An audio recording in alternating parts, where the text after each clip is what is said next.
This is Jeff Thompson at Blackjack Tactical. We're going to do a quick overview of the G&G combat machines. They're a really good gun. They're super lightweight. They've got a polycarb body, both the body and the rail system's polycarb. They've got an adjustable stock right here that makes things real nice. A high-capacity magazine. It holds 450 rounds. With the feature, you can completely wind it up. It's got a little clutch in it, and it'll fire the entire magazine after you've wound it up completely. Those are just some of the really nice features about this gun that make it a good entry-level gun, and really a gun for anybody that's getting into airsoft or just somebody that needs a backup gun. Okay, the features this gun has, it shoots about 330 feet per second. It's got a standard motor in it, so if you're running a 9.6 volt battery, which is recommended, you get about 12 rounds a second. This is a rear-wired gun. We really do favor the rear-wired guns, and I'll just give a quick demonstration why we like the rear-wired guns. All you have to do, if you need to get the barrel out, is pop this pin out. You don't have to worry about any kind of wires or whatnot, and this just comes out like so. And you've got the barrel out. And that makes things really easy to do maintenance on, and that's what favors the rear-wired G&G combat machines. Let's go over a couple upgrades that you can do with the G&Gs.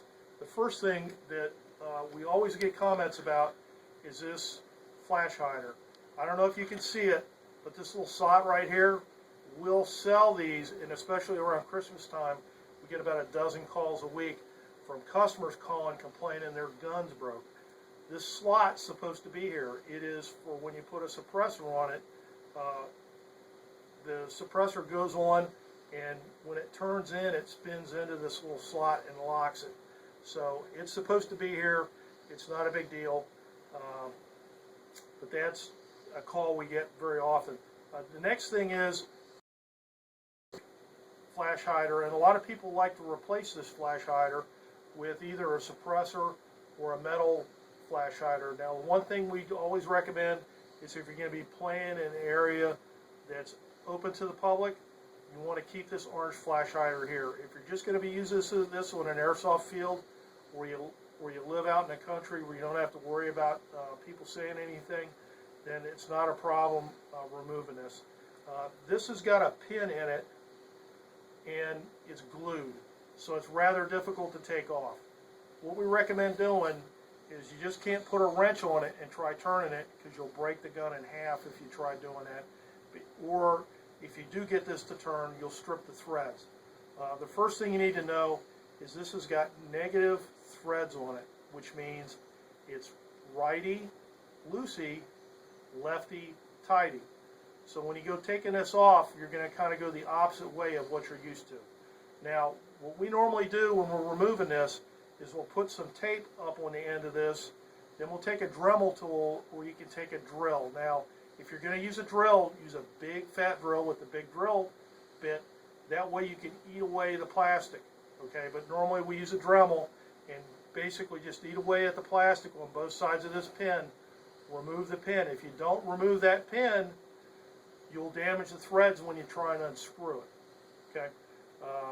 The big thing is there's the negative threads underneath this plastic flash hider, not damaging that, okay? That's number one, okay? Number two, and this is the very first upgrade we do with these guns right here, and it doesn't cost a penny, or not very much. We'll put a little bit of Teflon tape on the end of this, and that seems to help with FPS, especially when you're using a heavier BB. This is your hop-up system right here. It's a very good hop-up system. A lot of people complain that it's a polycarb system. The metal ones are better. But what we found is this is a superior hop-up system, because this plastic knob right here has got an O-ring behind it, and it's very secure. So when you adjust your hop-up, it's going to stay in place and not drift around. So it's going to give you a very accurate hop adjustment. Okay. Now, getting into when you get your gun, things you probably want to do with your gun. Okay. You always want to adjust your hop-up. And also, just real quick, we're going to touch base with what type BB you can use before we start talking about hop-ups. I recommend no less than .25 BBs. A lot of people like the 2.0s, but I found that they're just way, way, way too light, and you don't get the range you get. A common misconception about BBs is the heavier BB you go, the shorter your range. It's actually the opposite. The heavier BB you use, the more range you get. I've used .32 BBs in this gun right here. We get about 200 feet, which is like extremely good for a G&G combat machine. If you're running 2.0s, you'll barely get 100, maybe 120 feet with it. And the heavier BB you go up, the better range you get. You just have to adjust that hop up to compensate for the increased weight of the BB. Now, getting back into this bucking right, this hop up right here. Okay, when you're doing a hop up adjustment, all you do is you turn this knob clockwise. Now, to get to this, all you do with the combat machines is you just open this up, and the hop up's exposed right here. And this is this adjustment here, and you turn this clockwise to increase your hop, counterclockwise to decrease your hop, and you just slowly increase your hop, shoot your gun, watch how your BBs are traveling until you get a straight and consistent path of BBs. Now, if you're looking to upgrade your gun, a very easy upgrade is, and we really like these silicone buckings. They're the Garter silicone. I believe it's the 70. That's the 50 hardness. We really like these. They give a very consistent shot, and it's very accurate. And we also combine them with the Echo One concave nubs, the concave spacer or nub or whatever you want to call it. They're very easy to put in. I would recommend getting somebody that's mechanically skilled at doing it, because it's real easy to lose the parts on this. These are two upgrades that we really like, and they're basic and they don't cost a whole lot of money. The next upgrade you can do is you can put a Type bore barrel in the gun. We have all sorts of lengths. We sell the JBU, and we'll be getting the Mad Bull Type bores in. We prefer the 601s. We do have 603s. The 601s give the best accuracy. You just have to clean the 601s out probably about every time you play, or every other time you play. You get a little BB dust accumulation in there. It's not hard to clean, especially when you have a rear-wired gun. You can take the barrel out, stick a little piece of Kleenex with some silicone in it, stick your unjamming rod through, and it just cleans it right out. Very, very simple to do. All right, the next thing we've got as far as upgrades is we have motors. A lot of people go, I want to put an 11.1 LiPo in my gun. Bad idea.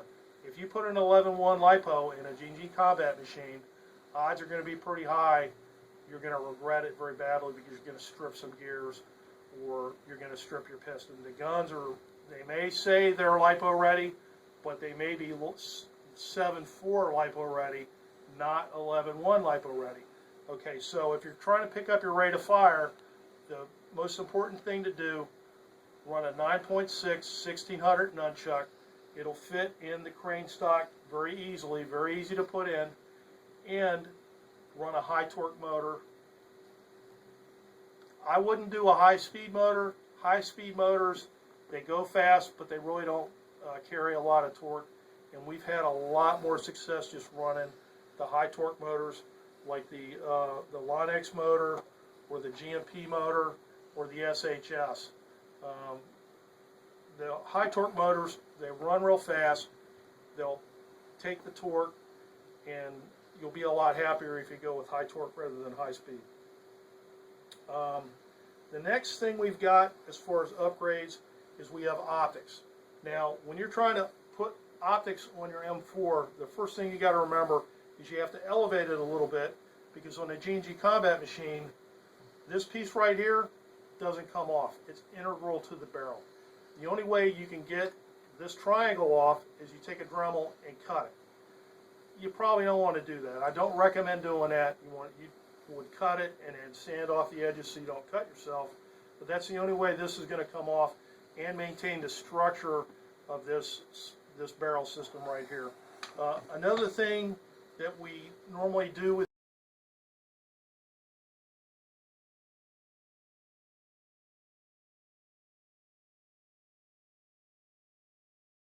nuts in here, or hex screws in here that need to be tightened up.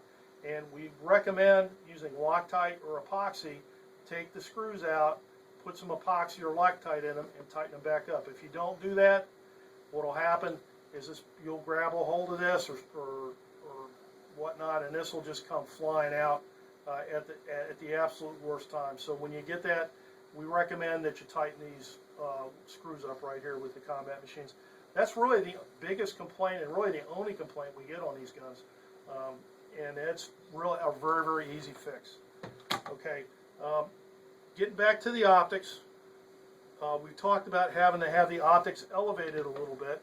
What we do, if we're just going to run a fairly low profile optic, is we get a riser. We just take the riser, we set the optic on the front end like so, and that's all you got to do. We actually prefer, when you're running a red dot, to run the optic to the forward part of the gun. It gives you a much better sight picture, and you can run an optic like this. We like the UTG sights. They're not quite as nifty looking as some of the military replicas that you get, but they come with a lifetime warranty. So if your lens gets shot out, you can replace this. Where you get the nifty military replica, you don't get anything. You get a broken optic, and you have to buy a whole new one. Okay. This is another optic that we get that we like a lot, and it's a UTG, and it just mounts right up to here. It looks really nice, and if need be, if you want to, let's reach down here real quick. You can get a 3x magnifier and put that on the back of it, and really accessorize away. We also have a full line of grips, flashlights. We do carry lasers. We don't recommend lasers for airsoft players. They generally don't work out too well. And in Blackjack, they're forbidden to be used, so we just don't sell too many. That's about it. If you have any questions, you can give us a call, give us a shout out on Facebook, and subscribe to our YouTube channel. Thank you very much. Jeff Thompson out.